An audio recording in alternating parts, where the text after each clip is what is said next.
Very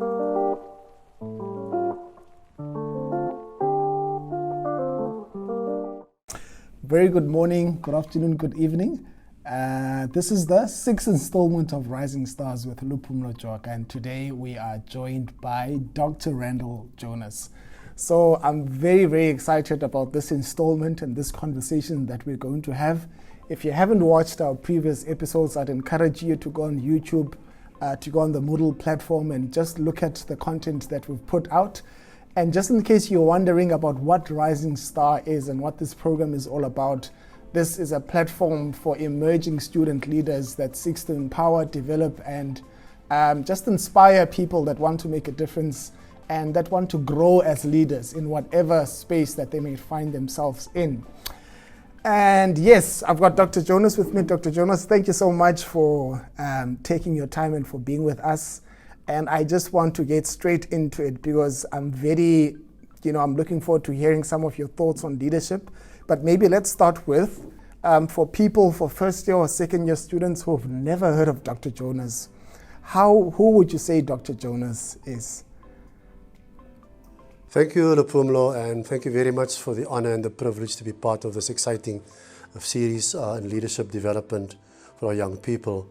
Well, I am finding myself at the moment in the position of Director of the Business School here at Nelson Mandela University. Very, very exciting journey the last 5 years. That's how long I've been here. And I'm looking forward to another 2 more years to take the University School into new heights. So where do I come from? I have a very, very interesting, but a very, very simple and ordinary story to tell. You know, my life started as a young boy that went to a school and then went to university and then started working. But how did I get there? I must say it was a very, very difficult period in my life because I lost my father when I started my first year at university, and my mother was the sole breadwinner, and my brother stepped out, the elder brother, to actually become also a breadwinner to make sure that I could be retained as a student in Cape Town to study for my first degree. After my first degree, I immediately came home, and luckily I got a job close to my home. I didn't even have to buy a car. You know, I could walk to my school, and it was a kind of a strategic move. One of my friends in Cape Town, whilst we were discussing our plans for teaching after our graduation, mentioned that there's a new school coming up in our area. And he suggested that it's a nice school to go to because, you know, it's going to be a new school and there will be lots of opportunities for promotion. And I just sat quietly and thought, well, that's a very good point, you know. So I took my journey up to the school to apply for the job. I got the job, but never in my wildest dream did I think that I would one day become the principal of that school. And I've been principal of a school for 10 years, and we have done exciting things over that period during my tenure. Became one of the best schools in Port Elizabeth, most improved school, and our matric results are one of the best in the city as well as the province. And I was very, very proud of my tenure there. But in that particular period of time as being principal, I also got the call up and headhunted for another position outside the schooling system. It was more in the non-government organization. I became CEO of a company, and they were busy working with training adults in technical skills. And so I spent about 10 years, almost 11 years at that company. And again there, my journey was also a very different one to my school, because here it's a different type of learner, different type of setting, different mode of operation, a different type of organization with different material body. It's got different way in which you interact, and so I had to sharpen my leadership skills again for this new context, as it were. And so one of the things that was really interesting for me was the organization was on the cusp of the massive changes in its outer environment at the time.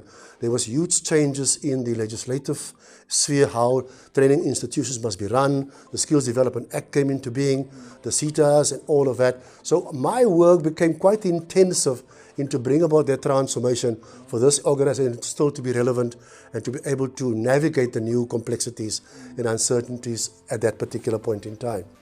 And of course also to make the company profitable and also to grow its revenue base and its market share. So it was quite a challenging time. Of course, I was fortunate in that I had a very good supportive board, great staff, and my family. You know, absolutely wonderful, loyal, giving me the opportunity and the space to do my thing working late at night, and all the kind of things, but certainly making it so worthwhile to do that. Strangely, and of course also very, very rewardingly for us, in that year again, in that period, the second job as a leader, my company won the national awards. I won 3 awards that year. I was nominated as the national leader in tertiary education, tertiary private education, myself as the CEO. And then our institution was also named as the best national training provider in tertiary education, private education, of course, not public, nationally. And then one of my facilitators, he was also nominated as the best facilitator nationally in private education. So we got 3 awards that night in Bedford View. You know, going home, it was such a soothing flight home, thinking of all these great achievements. And you know, it's been quite a welcoming experience for our staff when we came back to Port Elizabeth and our board, celebrating it, and had newspaper articles around it. But that was my second episode as a leader. And of course, in my latter years, you know, I was then again approached for this position at the business school, and I'm now busy with that journey here, and it's been very exciting, very informative. It's a new type of organization, but because I know the university so well, I'm an alumnus here. I've been president of the Alumni Association, as you know. I served on council as well as the University Trust, so I know the organization from an outsider point of view, but working on the inside has been an absolute joy because the people are so wonderful here. And this is an exciting university with a great opportunity because it's called Nelson Mandela University. Yeah. People are excited about the name, and of course people would like to be linked to this university, so it is. So across that period, you know, I have learned a lot of things about leadership, and I think, you know, one of the questions that I know that we wanted to ask is about what lessons do we actually, you know, give to our young people about leadership. For me, in that journey, I actually found that one of the first levels of our leadership journey is self-leadership. It all starts with you as a human being, as the individual, and how you actually manage yourself, your behaviors, your likes and your dislikes, your passions, your storm und drang, you know, all those kind of things. And how you actually become reliant on an identity that you form within yourself and that you're comfortable with, and that is shaped by the influences of your parents, influences in your school and your community, and for those who are in the church and so on, so that you actually be able to manage your own self, your own emotional intelligence and so on, that you're able to manage how you feel about things and also how you process situations and how you can relate to other people. That's the self-leadership journey. And I, you know, upon reflecting now, I didn't actually sit down at the time and say, okay, so now I'm going to self-lead myself. You know, it is just how you actually naturally evolve into the kind of person that you want to become because of the influences that are there, and of course also how you are able to control yourself, and as I said, to process things around you in a meaningful and a just and in a calm way. Because the leader that is not able to lead him or herself is not able to and are not called upon to lead others. And so you'll find that people will talk about that kingly blessing as a leader, and then you get the spiritual or the priestly blessing as a leader. And I think many a times some of us do have that blessing to become a leader.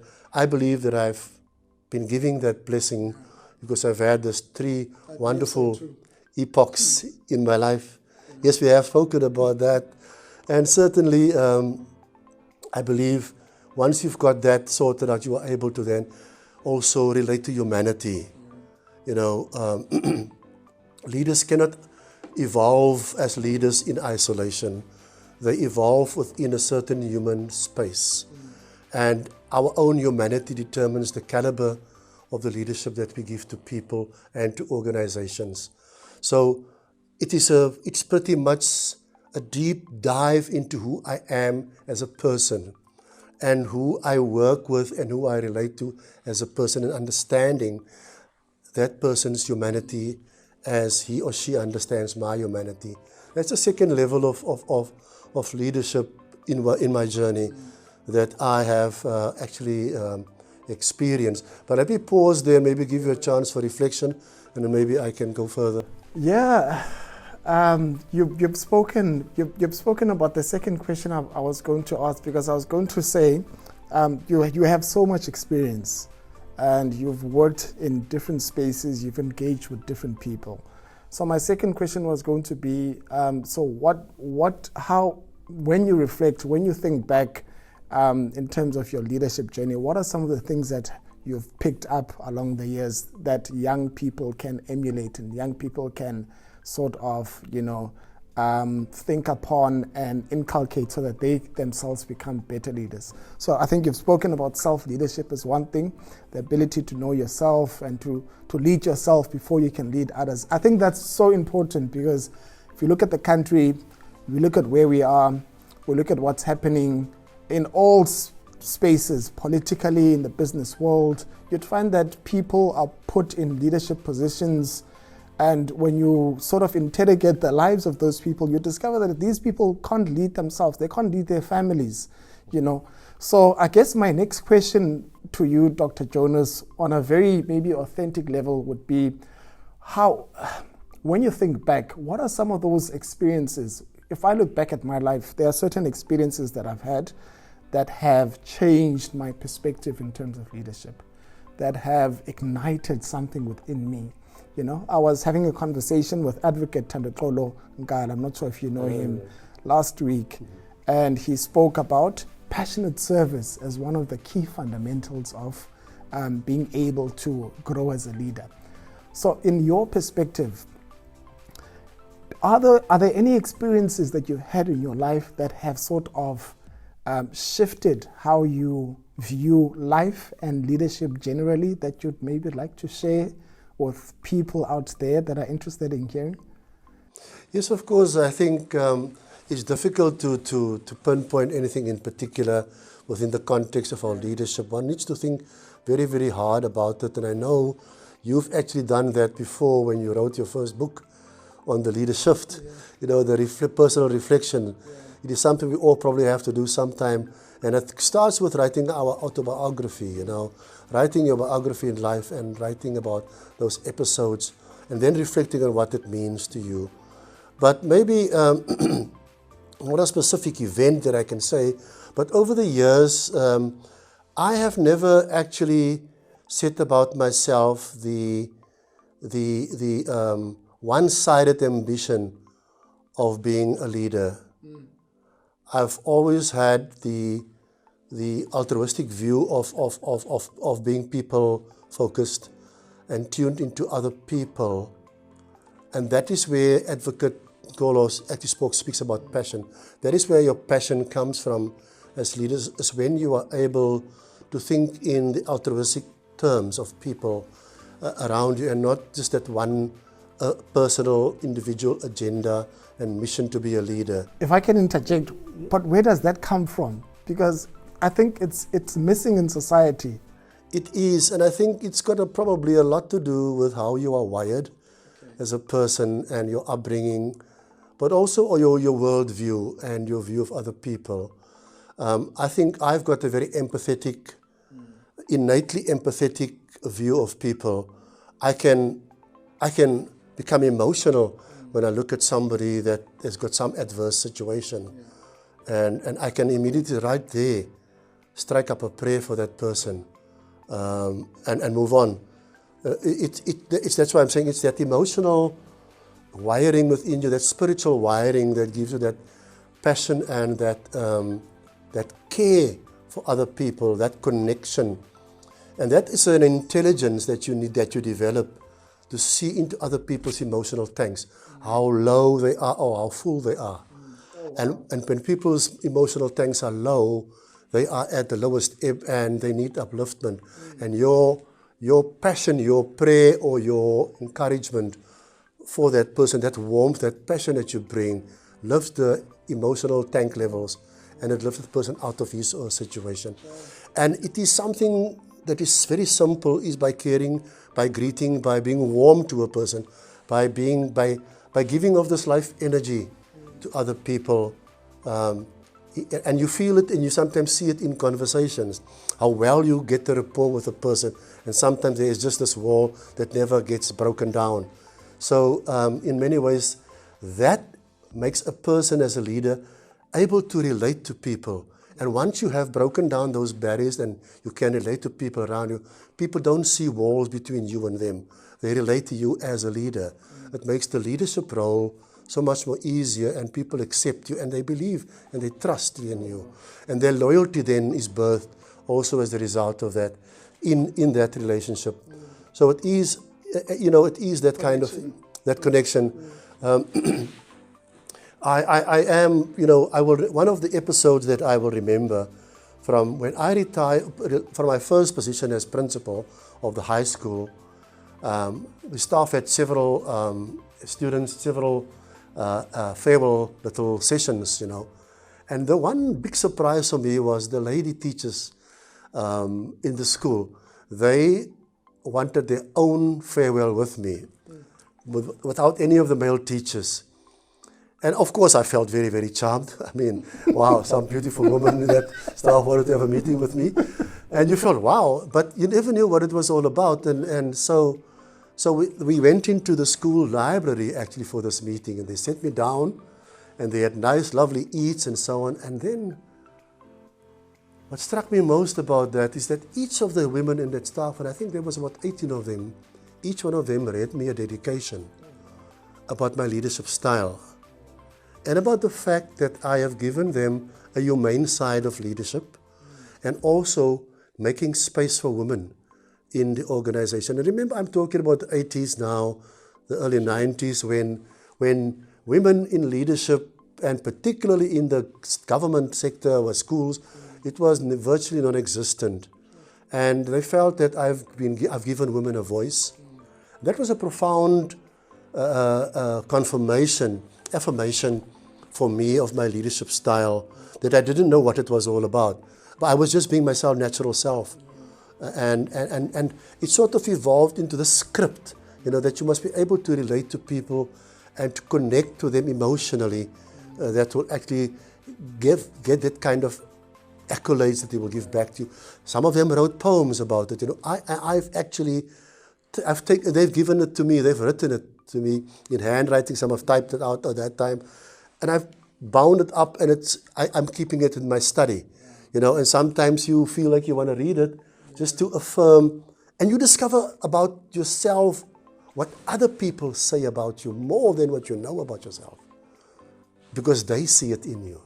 So it's important. The leader must be as honest and authentic, your word, in his or her leadership and relationship, because that's when the true you come out, and that's what people want, authenticity in leaders. And I think that is what this taught me in that particular episode.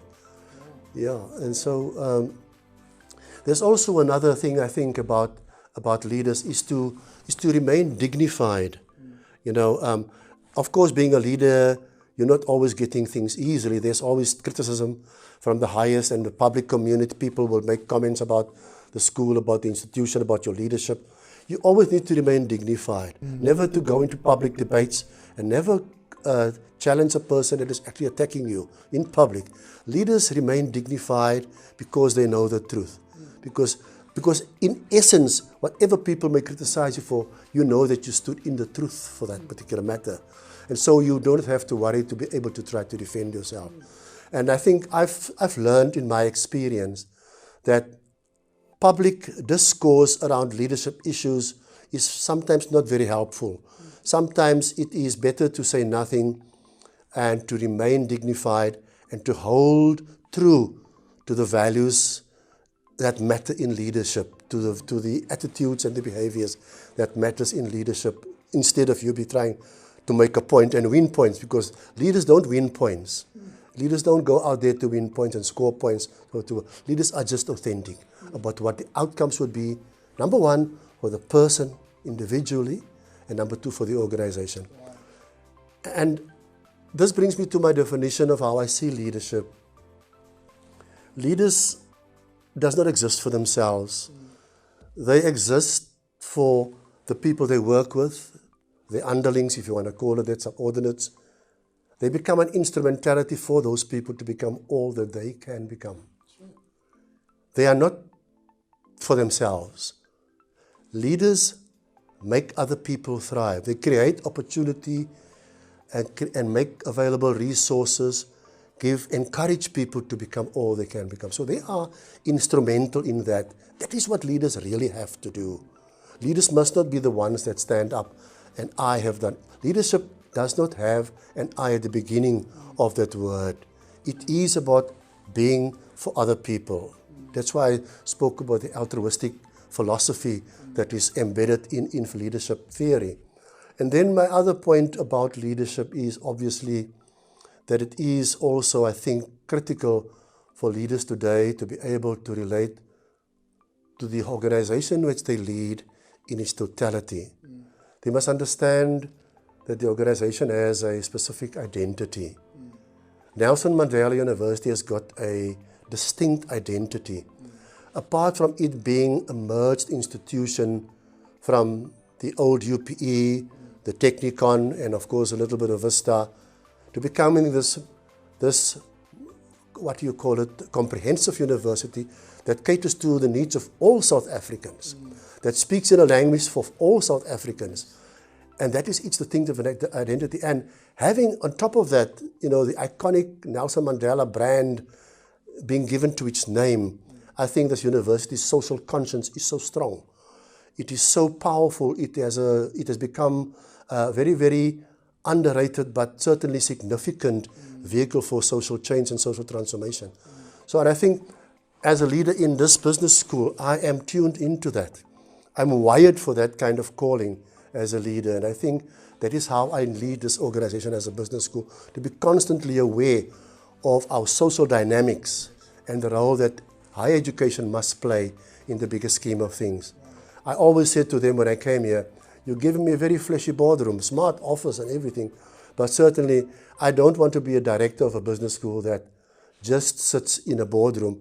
I want to navigate and transition from this boardroom to the township and back again, so that I can be in tune with the whole and total economy. So that's how we need to relate to the identity of organizations and embody that and play it out in how we lead our people around that. And then, of course, if I may go on, I think there's another part of it is the material body, I think, of the people in the organization, being that human connection that I spoke about earlier, being tuned into them, being able to listen. Our Vice Chancellor, Dr. Professor Mutwa, when she started her first year, she had about a few months in which she actually conducted a listening campaign, a long and extensive campaign, listening to us what we want for the university. And out of that, she carved the way for the vision for the university. So it was a very bottoms-up process by listening. And I think that in itself gives a lot of credibility to the leadership trajectory of this university, because it's authentic, you know, and there was participation on the part of the material body of the university in that conversation. And then I think another important thing for me is obviously in terms of the organization, how it interacts with the outside world. And I call it the contextual intelligence. Leaders must have that. You know, contextually, they must understand the various emerging, evolving, novel, turbulent, ambiguous, uncertain contexts, the VUCA world, the VUCANT world, VUCANT world, you know. What does that mean? VUCA is volatile, it's uncertain, it's complex, it's novel, it's turbulent. You know, we brought the word novel in because Corona is a novel thing. We didn't think that the world would actually face a crisis such as a pandemic, and so we call it a novel. We must now also be prepared as leaders to deal with novelty, not just complexity, uncertainty, and ambiguity and volatility, but also novelty and paradox. Paradox, things are not right. This thing is that way, that thing is this way and that way, but we have to deal with paradox. We must be able to juggle both in the situations. That's what your identity may be African, but you also have to navigate to the global context, you know, so there's paradox in so many other ways. So that's those what I call contextual intelligence that you need to know to understand what are those evolving forces that impact your your organization. And no leader can be satisfied that his or her organization is in tune with society out there if he doesn't measure its impact in society and to be able to create value to society. More importantly now, in terms of the Sustainable Development Goals, SDGs, and to understand good governance in organizations, the importance of society and the environment, those kind of three elements. So that is for me, it's important that that leaders also are able to navigate and manage those complexities in a meaningful way. Organizations exist for a purpose in society. They need to fulfill significant functions in society. Us as a business school, as part of the university ecosystem, we have to fulfill that role in business and management, education and development. And that is why we, with our offerings and so on, we try our best to make sure that we meet the market demands, but not just meet the demands, but to lead the change. And that is our motto here at the business school. Yeah. Dr. Jonas, you've said so many things, and if we had the time, I would have liked us to maybe engage on some of the points that you've raised. Maybe my final question to you would be, this is particularly for on-campus and off-campus students. And we know the complexities, we know the challenges that face the student community in our country. I mean, 2015, there was the Fees Must Fall. There's so much that has happened, and there are so many leaders that emerge from that student leadership platform that are catapulted into society and that are given so much of responsibilities. I'm just thinking of a former SRC president that is now leading a political organization nationally that was at Nelson Mandela University a few years back. And the contribution that the university and that environment and the opportunities he got at that level definitely contributed to the person that he is now. So my final question to you, Dr. Jonas, would be, what advice can you give to young people, to students, on how they need to be, how they need to act, how they need to think in order for them to, number one, start leading now and not to postpone? Because I find that a lot of people postpone this thing of leadership to when they are in a leadership position. And a lot of people can't lead without a leadership title, if I'm making any sense. So how can students, first years, second years, lead today? Not tomorrow, but today. What are your thoughts on that? Leadership now. Indeed, if I were to take this to the level of first years coming in to the university, many of them already have got that internal machinery ready for leadership positions, and some not. But I think, let's take the average student that comes into here. He is maybe just overwhelmed by coming into a massive campus like this, university with 7 or 8 campuses. And so leadership is the last thing he's thinking of, I want to be this, unless he, of course, he's already wired for that. But I think the important trick here is to relate yourself in your studies, chosen studies, to the bigger university. Don't think in terms of your modules or your degree program, but think within the bigger ecosystem of education and the university. Always think of yourself as part of that network. What I'm trying to say with that is that you don't just have to focus, but participate in other sort of complementary, extramural and intramural activities within the university to connect with other spheres of knowledge and things that happens in the university, so that you get a much more wider view of what's happening, and that is not just what is in the lecture room. That, I think, is one of the things that you need to be participative and also to strike up conversations with strangers. Because you get to grow your confidence in speaking to other people, and that conversation between the two of you is actually conducive to growing both of you in many, many ways. And in that way, you build knowledge systems and knowledge layers that helps you to actually start building, a leadership ethos that you can actually build on. I think it's important that you must not become an isolated person, and therefore that you need to become more socially engaged within the university community and so on. But also I think you are at an institution of knowledge, and you've got to act that way, meaning that you also need to go beyond the textbook. You go beyond the lecture notes and read widely and learn more, and be ambitious about gaining more knowledge above the norm, and that in itself will also, like I said, continue to be part of your building blocks that will be required to build your leadership ethos. And then I think more important is to be participative in organizational and to volunteer. Volunteerism is a huge element. If I look at many organizations, and even in South Africa, in the socio-political sphere, during the apartheid years, people became part of volunteer organizations without remuneration. They didn't expect anything to pay, but they believed in this vision, in this philosophy, in this cause, exactly.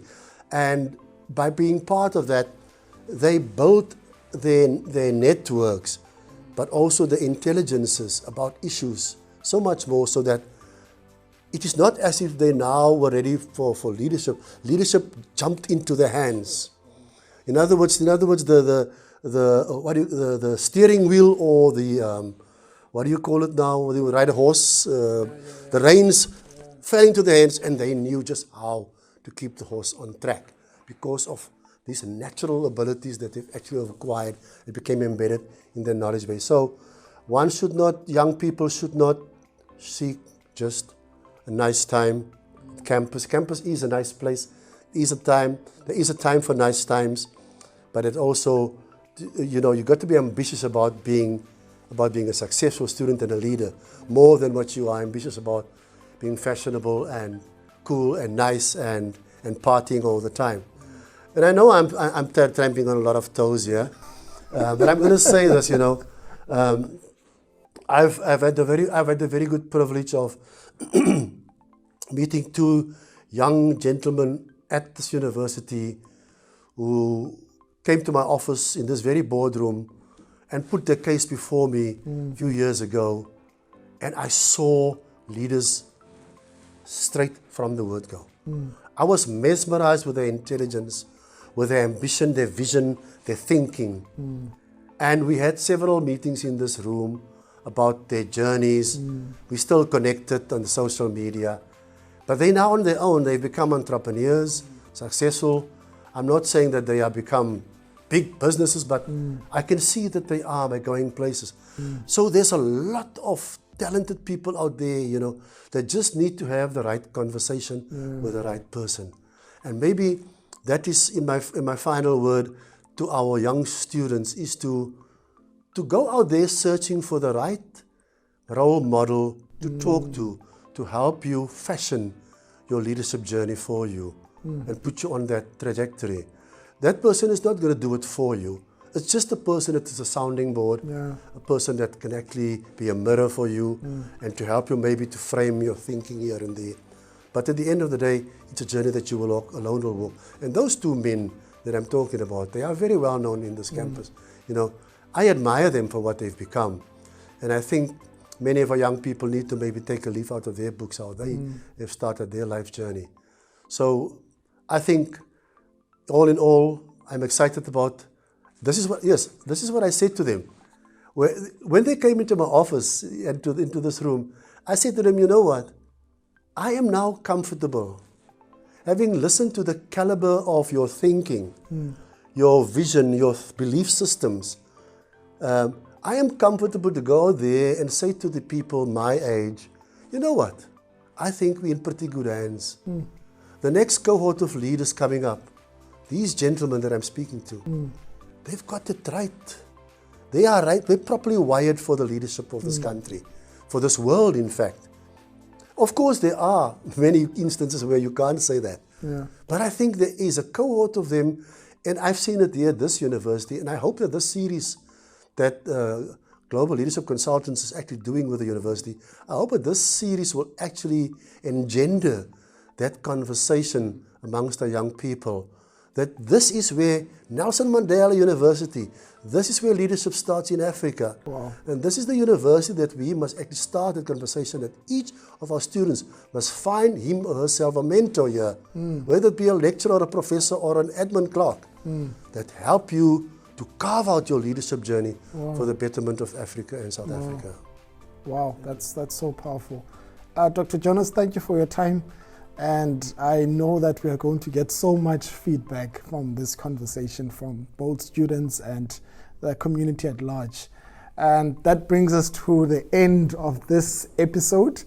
And there's so much, I'm actually going to go back myself and watch this and just jot down some notes of some of the stuff that Dr. Jonas has said.